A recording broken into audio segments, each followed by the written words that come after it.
Hi, how are you? I'm an American, and I just got done watching the Republican National Convention.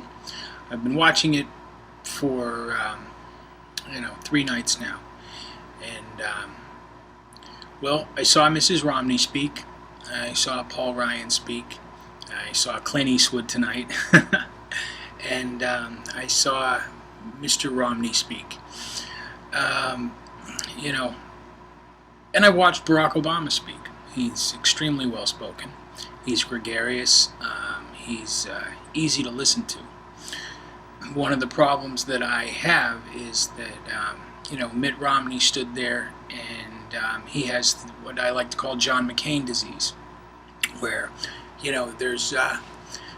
there is no humanistic approach to the way he speaks to you. There's no movement. There's no fluidity. Barack Obama likes to use the hand movements, places. He's to one side, he's to the other side. He watches the teleprompter. Mitt Romney, hi, I'm Mitt Romney, and I'm a venture capitalist, and I know a lot about money. And he does. And you have to be proud of an American who has been as successful as Mitt Romney has. And he has been incredibly successful. And you cannot fault him for being that successful.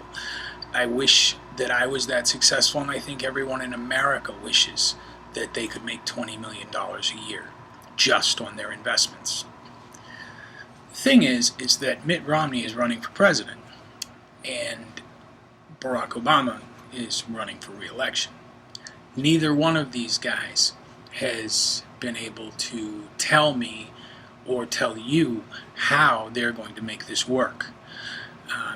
It's easy to say, well, we're going to get everybody back to work. We're going to cut taxes. We're going to add jobs. Mitt Romney, okay, he tells us that Bain Capital started as a company with 10 people, and now it's this huge venture capital company. Well, let's go back to that company with 10 people.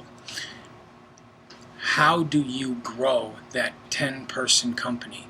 That's how you have to fix America. You have to look at America 10 people at a time. Or maybe you have to look at it one person at a time. And then you look at that and you add the grand scale to it. Because just cutting taxes, how does that translate into jobs? Explain that to me, your average American citizen, because I don't know. And I know that there are a lot of people out there that don't know. I do know one thing, is that $1 can't be in two places at the same time. It can't be in my pocket and in the pocket of the government at the same time. You can't spend $1 paying back China or building up infrastructure and also give that $1 to me. For both things to happen, you need $2. So, explain this to me. Explain how we're going to make this work. Explain how America is going to get better. Nobody has told me that yet. No one has talked to the American public about how things are really going to get better. All we know is that there's a lot of Washington doublespeak out there, that politicians, lobbyists, lawyers, venture capitalists, all of those people, they understand this stuff. I don't. I'm just a regular guy. My family owns a construction company, and I work part-time right now construction. I roof, I side houses, I run a shovel. I do all kinds of things. I did have the benefits and I didn't take them. But there are a lot of people in this country that are like that are just getting by. So how does this work? How do we, the American people, make our country better? And who do we vote for?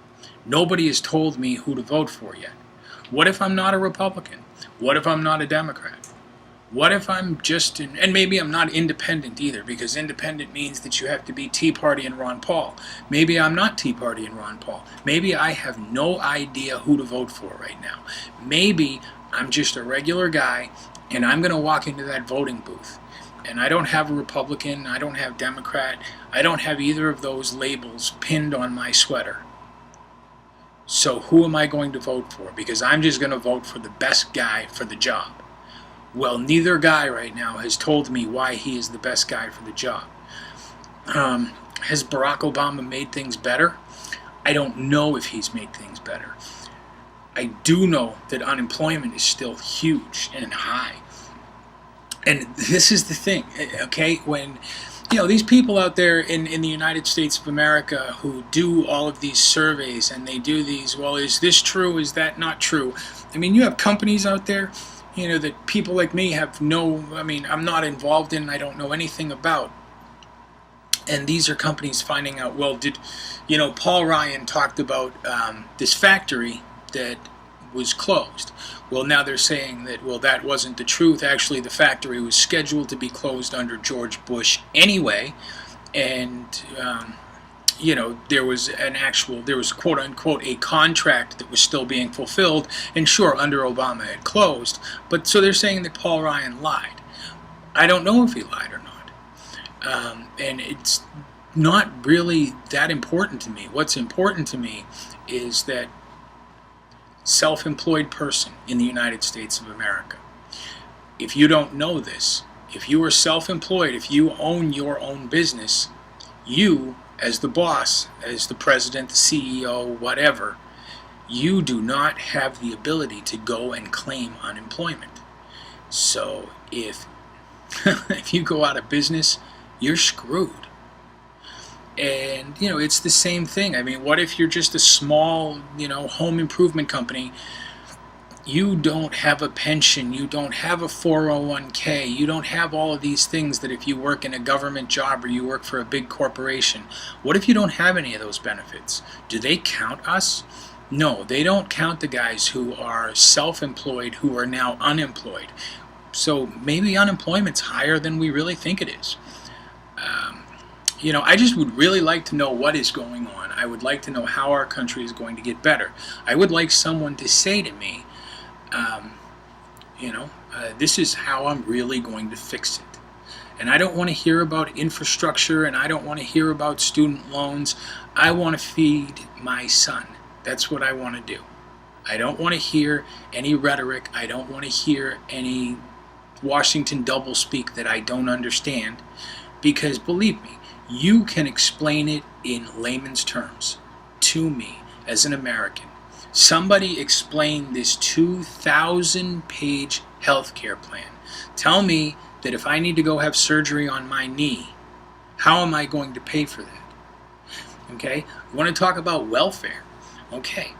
They say that there's no problem with the welfare system out there in the United States of America. Well, let me tell you, you can go across the border from the state that I live in into the next state, into one of the small towns, and you can walk into a bodega, a small little Spanish market, and they will buy your food stamp card for 70 cents on the dollar. They will give you cash. It's that simple. They say, we just had a thing on the news not too long ago about, what should you spend your food stamps on? You can't buy beer and you can't buy cigarettes or, using your EBT, government money. Well, just straight food stamps. There are stores out there that will buy your food stamp cards for 70 cents on the dollar, 65 cents on the dollar, whatever.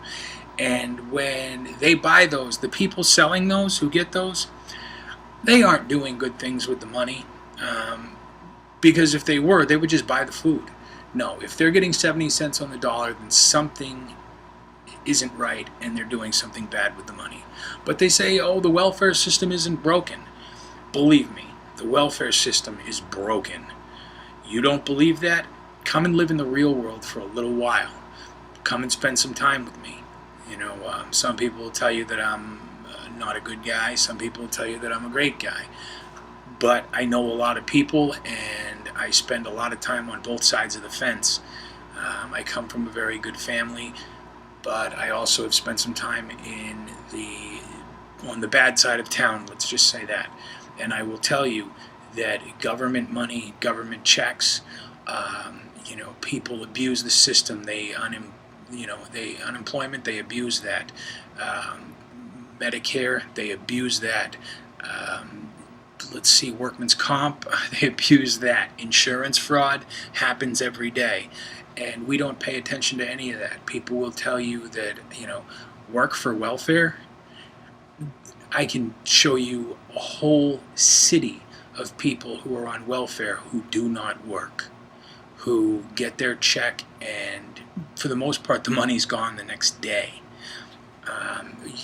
And I can also show you people who are making a killing abusing these people. There's a drug problem in America. We all know that. All you middle class families out there who your kids are abusing prescription drugs, to lower class families out there to where their kids start on hard drugs in a hurry when they're young. That is a huge problem, and believe me, that is, that translates into the welfare system, and the welfare system it's not fixable. And so that also goes into medicine, though, because if I'm a drug addict and I have all kinds of underlying conditions and secondary symptoms that are translated to my drug use, I have to go to the hospital. Somebody has to pay for that. Are your tax dollars paying for that? Are your tax dollars paying for me to go to the hospital? Because I'm just abusing the system, and I don't care, and I'm not going to try. How do we fix that? Mr. President, Mr. Romney, one of you guys, tell me, how are we going to fix that? How are we going to fix the fact that all of this money that we are sending overseas to Afghanistan, to Iraq, now we have problems in Syria, who knows what's going to happen in Iran? All of those dollars, those are tens of billions of dollars. The Army, oh my God, if you just want to talk about cost overruns and equipment lent out, because the Humvees that the Marine Corps drives, those are on loan from the Army. Tools that the Navy uses, a lot of that's on loan from the Army. And there are whole companies at Redstone Arsenal in Huntsville, Alabama, who all they do all day is just keep track of the money, keep track of the cost overrun, keep track of the things that are missing. I think it's a class 6 or a class 9 item that is, something that's very important. But then there's smaller class 2 or class 3 or class 4 items that it's okay to lose those things. Well, when you're paying $12 for a screw, is it okay to lose that? I don't think so. So how do we get on top of that? There are so many small issues in this country. And then we talk about, okay, well, we'll help Israel, or we'll help this country, or we'll send this money to Africa. Let me tell you, I can take you not 15 miles from here where there are children in the United States who are starving to death, okay, whose parents don't have any money, whose parents aren't working. Not everybody out there on the welfare system is bad, I will say that. There are people out there that legitimately struggle and are desperately trying to make it. And we are taking hundreds of millions of dollars and we are sending it someplace else. Why are we doing that? Somebody tell me. Somebody please tell me why, when we could be helping people right here at home.